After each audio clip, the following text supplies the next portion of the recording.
Dear friends, I'm making this video to simplify the popular carom grips, but more importantly, I want you to understand that you just cannot copy a particular grip. You need to try these grips to find your true natural grip. Of course, carom is a game of art, the skills, but at the end of the day, it's also a science. If the morphology of your palm, if your hand is not allowing you to practice a particular grip, it is going against nature to try that particular grip. So let's see the locking grip first. Now, the locking grip happens when your striking finger is locked by your thumb and any other finger. Let's say your striking finger is the index finger.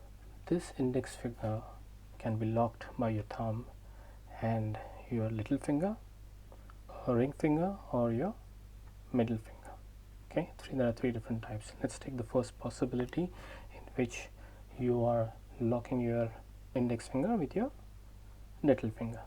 Now this is a very compact grip, but personally I feel that this particular grip is good for people with nice and slender hand and long fingers, so that when you lock your index finger with your thumb and your finger, your index finger is moving very naturally a particular axis.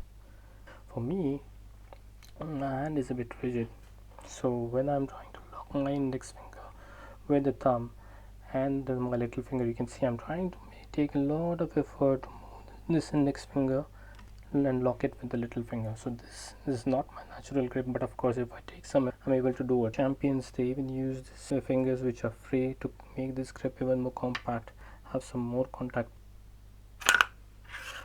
Okay, so for me, this is a grip which is very efficient, which gives you a lot of power, control and accuracy. So if your hand permits you to practice this kind of grip, I say you're very lucky and you should go for this particular grip. Let's see the second case, in which you're locking your index finger with your thumb and your ring finger. For my hand, for example, this particular grip, I'm able to move my index finger actually very naturally, so I can use this particular grip as my natural grip. So this will give you something like this. So I'm just using it. You can even use this middle finger to get one more point of contact and get more control. This is also a grip which is used by many champions, and this particular grip will give you a lot of control and accuracy. The third type is when you're locking your index finger with your thumb and the middle finger. The only point of contact that you're getting from this particular is your striking finger, which is your index finger. You're not getting any other point of contact. So this, even though it seems to be very nice in terms of release, it's not forming a good base. By base I mean is, for example, if it is not giving you any other point of contact where you're having a good base of the strike, if you don't place your index finger properly, it can be imprecise. Nevertheless, there are many good players which are really using this particular grip. The last aspect, you can also use the middle finger as your striking finger for the locking grip. For example, if this middle finger can be used as well, not many people use this. It's only used for particular carom shots where you want a lot of power, so this is also possible.